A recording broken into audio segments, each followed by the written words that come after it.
Hola, buenos días, soy Julio Gómez, soy, como muchos sabéis, formador audiovisual, sobre todo en temas de cinematografía digital, especializado en cámaras digitales, en ópticas y en luces. En este caso vamos a hablar de ópticas y también beta tester de equipos y profesor, lamentable, en distintas escuelas de cine alrededor del mundo. Hoy vamos a hablar de algunas de las ópticas que la AUA tiene presentes en el microsalón AS y cuál es la especificidad del AUA. En términos generales, la diferencia que yo remarcaría más de la AUA con otras marcas que pueden entrar dentro del bajo coste, ya que estamos hablando de una marca de bajo coste, es precisamente que en lugar de buscar competir por un mercado específico, siempre intentan aportar un nicho, algo que no está haciendo ningún otro fabricante. De una manera u otra, siempre hay algo en la óptica que presentan o en las ópticas que presentan que es diferente a todas las demás ofertas. De manera que no es una competición directa con otros fabricantes, sino que ofrecen algo que dentro de ese nicho y dentro de esas características propias del low cost, que no deja de ser low cost, es único y lo diferencia. Lo primero de lo que vamos a hablar es esta óptica que tenemos aquí, que es un zoom, ¿vale? Ellos lo llaman un que es out of our minds, una manera graciosa de llamarlo, pero vale. Y el como veis, es un 25-100. Es un zoom relativamente, para tener ese tamaño, relativamente compacto, no es tremendamente ligero, ¿vale? Estamos hablando de, dependiendo del modelo, 2,5 kilos, pero sí que está muy bien construido. Recuerda un poco, el tipo de construcción recuerda bastante, para quien los haya utilizado, a los Angenier clásicos. Angenier años 80, etcétera, etcétera, ¿vale?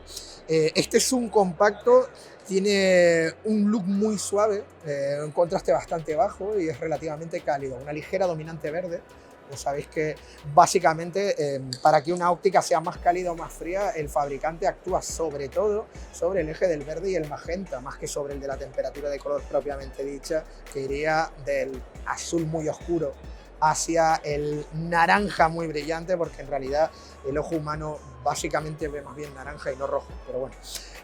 La idea con el zoom, que ya digo está muy bien construido y es muy compacto, viene con montura PL, pero se le puede adaptar a otros tipos de montura.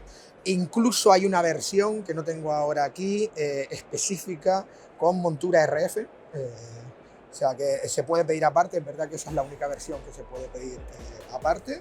Es una óptica, ya digo, como podéis ver, tiene un ángulo de giro bastante amplio, se maneja muy cómodo, es muy rápido a la hora de manejarse con motores, etcétera, etcétera.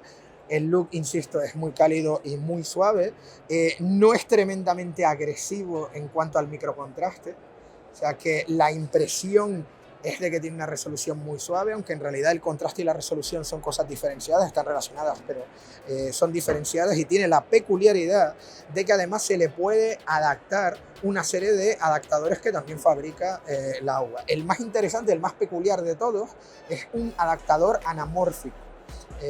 Aunque la óptica es una óptica esférica, pues sí se le puede colocar un adaptador anamórfico que, si bien no va a ser equivalente a tener una óptica anamórfica pura y dura, porque es además un adaptador trasero, con lo cual los efectos tradicionales que la gente asocia a la anamorfosis no los tiene, porque esos tendrían que estar antes del diafragma, sí que vamos a tener la compresión lateral de la imagen propia de la imagen anamórfica. Y es efectivamente el adaptador que tenemos colocado ahora mismo. Como podéis ver, tiene unos elementos cilíndricos y directamente comprime la imagen a partir de la imagen final de la montura, en este caso en PL. Una de las peculiaridades que hay que tener presente es que evidentemente estamos jugando con el eje sagital y con el meridional al estar tratando con un adaptador anamórfico, y por lo tanto veis que tenemos una pequeña escala. Esta escala se ajusta, no la podemos ajustar aquí, sino que se ajusta directamente una vez que está puesta sobre la montura PL, porque la montura PL la sujeta y la podemos mover y ya puesta en la cámara. No se debería mover como la tengo ahora mismo, sino directamente puesto en la cámara. ¿Por qué es necesario ajustar esta escala que veis aquí? Porque, insisto, dependiendo de la distancia de registro que tenga en particular la cámara que estemos utilizando, para cuadrar exactamente el eje sagital y el meridional en el adaptador anamórfico, necesitamos variar esta distancia. Si no la variamos y no la ajustamos, nos podemos encontrar con que no hay foco. Así que mucho cuidado con esto. Y si en alguna ocasión colocáis el adaptador anamórfico y de repente os dais cuenta de que no hay foco, de que está muy suave, etcétera, etcétera, es porque esta parte no está correctamente ajustada. La luminosidad de la óptica es un T2.9 y lo cierto es que no es el mejor zoom de estas características del mercado, ni de lejos, pero no hay nada por el precio que tiene que se les acerque siquiera. Entonces, esta es un poco la idea que decíamos antes que tiene la AUA, de ofrecer particularidades muy específicas. La maleta que incluye la óptica, que trae un poquito de todo cuando es el kit completo, viene con sus cuñas correspondientes para colimarla si es necesario, y tenemos montura EF, montura E, y además tenemos el adaptador que acabamos de enseñar, anamórfico, y un adaptador, además del anamórfico, un adaptador para full frame, porque hay que especificar que per se este zoom está adaptado única y exclusivamente para super 35 milímetros. Pero ya digo, el kit completo lo tenemos en una sola maleta y directamente se puede llevar a cualquier parte. Como no es un estándar el diámetro, es un 110, tenemos este donut en la parte delantera para que quede como el estándar de 114. Y todo viene incluido, ya digo, en la misma maleta. De manera que es muy cómodo de llevar y cubre muchísimas necesidades. Insisto, relación calidad-precio es una óptica sorprendente.